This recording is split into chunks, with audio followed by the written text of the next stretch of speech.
नमस्कार दोस्तों, आप सभी का स्वागत है एक बहुत ही ज़्यादा डरावनी हॉरर कहानी में। आज की कहानी सचमुच में घटित और रूह को कँपा देने वाली कहानी है।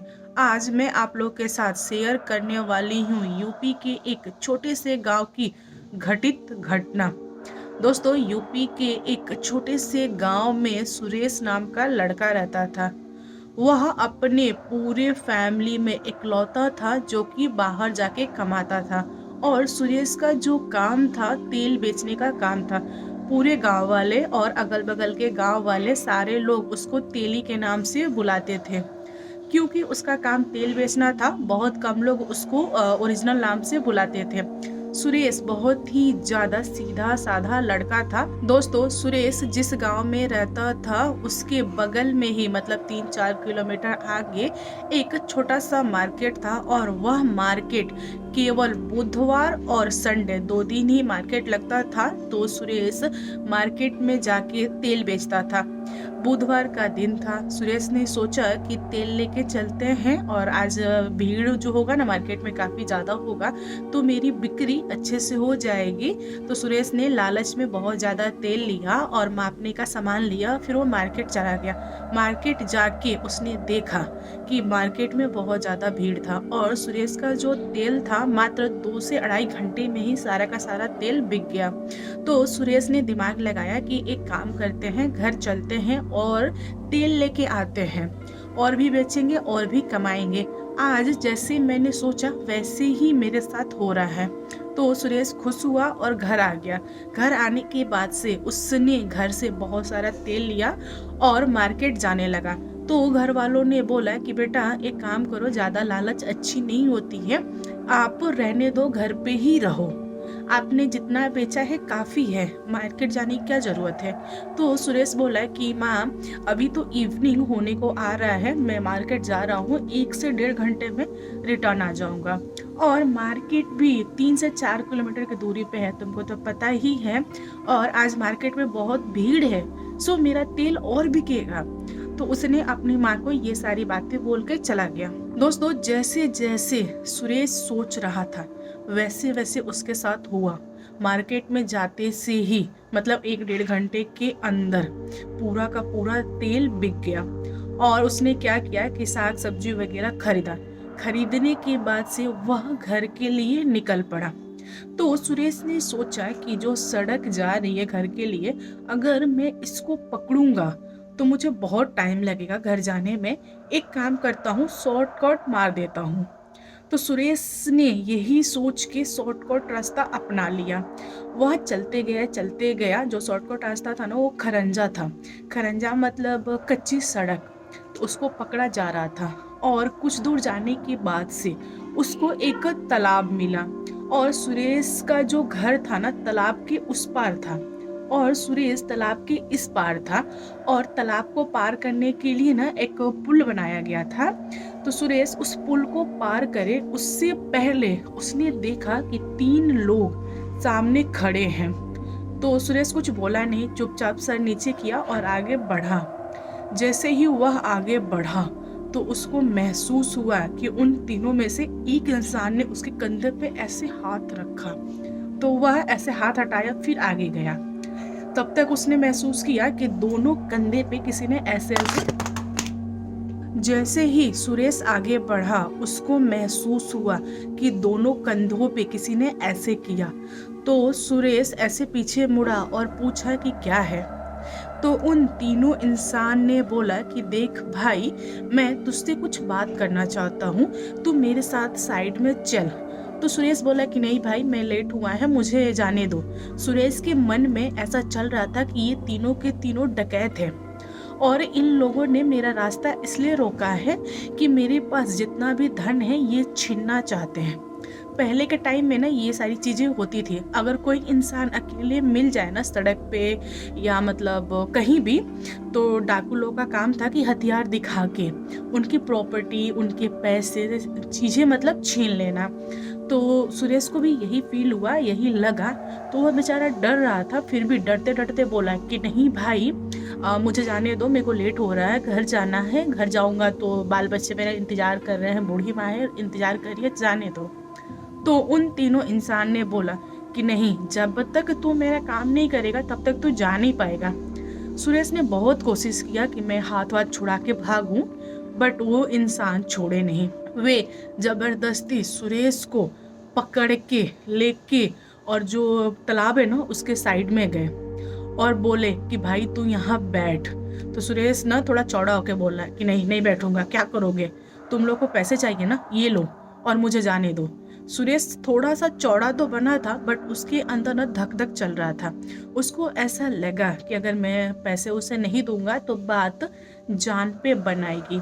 तो उसने सोचा कि एक काम करते हैं, सारा धन दे देते हैं, कम से कम मेरी जान बच जाएगी। जान बचेगी तो इससे ये फ़ायदा हुआ कि मैं नेक्स्ट टाइम कमाऊंगा, घर परिवार को चलाऊंगा, क्योंकि वह इकलौता था अपने घर का। तो उसने अपने सारे पैसे निकाल के उन तीनों को देने लगा। तो वे तीनों हंसने लगे और बोले कि अरे मूर्ख, तुझे क्या लग रहा है कि हम इंसान हैं? हम इंसान नहीं हैं, ये देख हमारा ओरिजिनल रूप। और वे तीनों पल भर में पंडुआ बन गए, जो कि जल में रहते हैं और लोगों को परेशान करते हैं। अब यहाँ पर सुरेश की हवा गुम। उसको बस एक ही चीज याद आ रही थी कि माँ ने रोका था और मैं रुका क्यों नहीं। तब सुरेश डरते हुए बोला कि बताओ क्या करना है। वो तीनों हंसने लगे और बोले कि तू तेली है ना, मैं जानता हूँ तुझे। हाँ, मेरे गांव वाले मुझे तेली बुलाते हैं, आप लोग क्या चाहते हो मुझसे? तो उन तीनों ने बोला कि देखो, हमको तेल वेल नहीं चाहिए तुमसे। तुम जब तेल माप सकते हो तो तुम कोई भी चीज तौल भी तो सकते हो ना। एक काम करो, तुम ना यहाँ पे जो भी ढेला पड़ा है इसको तौलना स्टार्ट करो। तो सुरेश ने सवाल किया कि आप लोग क्यों तौलवा रहे हो ढेला? तो वह तीनों हंस रहे और बोल रहे हैं कि देखो भाई, हमारे पास एक साथी की कमी है, अगर तुम हमारी साथी बन जाओ तो हमें बहुत मजा आएगा। ये बोल के वे तीनों के तीनों ताली पीटने लगे। सुरेश को कुछ भी समझा नहीं तो ये बोल रहा है कि भाई जाने दो, बहुत गिड़गिड़ा रहा था। बट वे तीनों जाने नहीं दे रहे थे। जब सुरेश भागने की कोशिश कर रहा था ना, तब वे लोग उसको पटक दे रहे थे उठा उठा के। तब सुरेश हार के बोला कि मेरे पास तरजुई तो नहीं है, मैं कैसे तौलूंगा। तब उनमें से एक, जो तीन खड़े थे ना, उनमें से एक तरजुई लेके आया और उसने बोला है कि एक काम करो, तुम तौलना स्टार्ट करो और एक हाथ से तुम ढेला रखो, दूसरे हाथ से तौलो। तुम तब तक तौलो जब तक हम नहीं बोल देते रुकने के लिए। तो सुरेश तौलना स्टार्ट किया। उसने पहले बार जब तराजू से उठाया तो उसने बोला रामे हर राम। उसके बाद उसने बगल में ढेला रख दिया। ढेला होता है ना मिट्टी का बड़ा रूप, जो होता है ना मिट्टी गोल गोल से, उसको ढेला बोलते हैं यूपी बिहार में। तो सुरेश ने दोबारा एक हाथ से तराजू उठाया, उसमें ना दूसरे हाथ से ऐसे ढेला रखते गए। फिर उसने ऐसे उठाया और बोला दुइये हा दुइये, यानी कि दूसरा बार तौल रहा हूँ। तब तक उन तीनों में से एक ने सुरेश को उठाया और बहुत तेज का पटका, मतलब पूरे हवा में उठा के पटका था। सुरेश की जो कमर थी ना, वो समझो कि टूट गई, इतना उसको पेन होने लगा। सुरेश कमर पकड़ा और डरते डरते उसने तिबारा तौलना स्टार्ट किया। उसने ती बोला कि मतलब मैं तिबारा 3 बार तौल रहा हूँ, तीसरा केजी है, ऐसा बोला उसने। तो जो पंडोई था ना, उसने फिर से उठा के पटका और ये जो पटकने का सिलसिला था ना, ये करीबन 10-12 तक चला। मतलब शरीर का हर एक पार्ट लगभग टूट गया था, ऐसा समझो। और जो सुरेश था ना, उसको अचानक से दिमाग में एक चीज खटका कि जब मैंने राम में हर राम बोला तब इन लोगों ने मुझे नहीं पटका, जब मैं दुई तीसरी चौथी बोल रहा हूँ तो ये लोग मुझे पटक रहे हैं। तो सुरेश ने टूटे हुए हाथ से दोबारा ऐसे तराजू उठाया। उसकी हिम्मत नहीं है, हाथ पैर सर नाक मुंह सब फूटा पड़ा है, फिर भी ऐसे उठाया क्योंकि जान तो बचानी थी ना, इसलिए वो हिम्मत करके उठाया और बोला रामे हर रामे। तब जितने भी पंडोई थे थोड़े थोड़े डिस्टेंस बना लिए और उन लोगों ने इसको उठाया नहीं, पटका नहीं। तब इसका दिमाग काम कर गया। ये जितनी बार उठाता था ऐसे तराजू में ढेला, उतनी बार बोलता था रामे हर रामे। और तीनों के तीनों वे इसको धमका रहे थे कि आगे की गिनती गिनो, वरना हम तुमको छोड़ेंगे नहीं, तुमको मारेंगे, ये करेंगे वो करेंगे। बट सुरेश समझ चुका था कि हमको बचना है, इन लोगों से जान बचाना है तो हमें रामे हराम बोलना पड़ेगा। उसने एक ही चीज की रट लगाई और पूरी रात यह सिलसिला चलता रहा। रामे हराम बोलता गया और जो पंडोई थे वे इंतजार कर रहे थे कि ये कब दुई बोलेगा, कब तीनी बोलेगा, बट इसने कभी भी अपने मुंह से दुई तीनी नहीं बोला। इसका पूरा हाथ वाथ सूज गया था और जहाँ पे ये तराजू से चीज़ें तौल रहा था वहाँ पे चारों तरफ ब्लड वगैरह लग गया था, क्योंकि पंडोई लोगों ने इसको इतना पटका था कि हर जगह से फूटा फूटा ही था पूरा शरीर और इसकी हालत खराब। सुबह के करीबन 4:30-5 के आसपास हो रहा था। सूर्य की जो पहली किरण थी ना वो फूटी और गांव में लोग बहुत पहले उठ जाते हैं। एक इंसान था जो कि अपने गाय भैंस वगैरह लेके उनको चराने के लिए बाहर निकला, तो उसने देखा कि सामने तालाब के पास एक इंसान है जो कि बैठ के और ऐसे ऐसे हिल रहा है। वह इंसान समझ गया कि जो तालाब के पास बैठा हुआ है उसको पंडोई लोग परेशान कर रहे हैं। तब वो दौड़ते हुए चिल्लाते हुए भागा, अरे भाई बचाओ, ये पंडुई एक इंसान को मारने के लिए तैयार है, बचाओ बचाओ।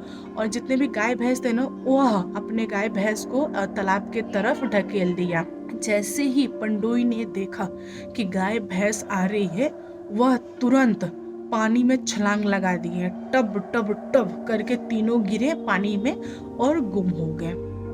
ऐसे माना जाता है कि जो गाय भैंस बैल वगैरह होते हैं वह आत्माओं को देख सकते हैं और भैंस के सामने कोई भी आत्मा नहीं आ सकती। ऐसे मतलब पुराने लोग कहते हैं। तो जो भैंस थी ना उसको देख के उन लोगों ने छलांग मार दिया और जो सुरेश था वैसे ही बैठ के ऐसे ऐसे झूम रहा था, क्योंकि उसके अंदर कुछ हिम्मत वगैरह बची नहीं थी। जैसे ही उस इंसान ने जो कि गाय भैंस लेके गया था ऐसे टच किया सुरेश को, सुरेश वहीं पे गिर गया। अब उसने सुरेश को उठाया और अपने भैंस के पीठ पे बैठाया और उसके बाद भैंस को लेके गांव में गया। जैसे ही सुरेश गांव में पहुंचा गांव वाले देख के हैरान हो गए। फिर गांव वालों ने डॉक्टर को बुलाया और सुरेश का इलाज करवाया। सुरेश इतने सदमे में था कि वह इस चीज को भूल नहीं पा रहा था। वह 2-2 मिनट पे कांप रहा था।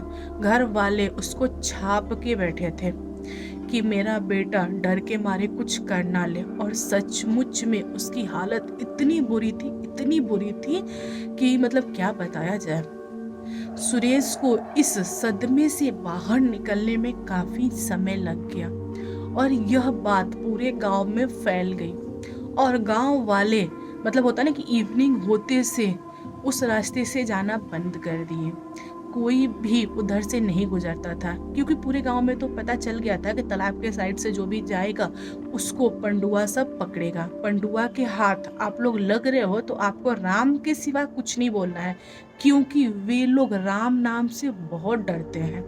अगर आप राम नाम का जप कर रहे हो तो आप बच सकते हो, लेकिन बचने का भी एक ही कंडीशन है कि उनकी बात मानते हुए आपको राम बोलना है।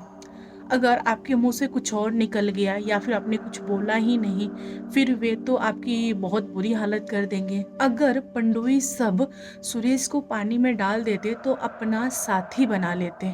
पंडोई सब क्या करते हैं कि इंसान को ना ऐसे सर नीचे डाल देते हैं, उसका हाथ पांव ऊपर कर देते हैं और वे लोग बालू मिट्टी नाक में मुंह में कान में हर जगह ठूस देते हैं और ऐसे प्राण निकालते हैं। जब प्राण निकल जाती है उसके बाद क्या होता है, जो पानी में डूब के दुनिया छोड़ता है वह पंडुई बन जाता है। तो बस यही कहानी है आज की। आप लोग को कैसी लगी कहानी कमेंट करके बताइएगा। कहानी पसंद आए तो लाइक एंड शेयर कीजिएगा और मेरे चैनल पे न्यू आए हो तो चैनल को सब्सक्राइब करना। Thank you, bye bye.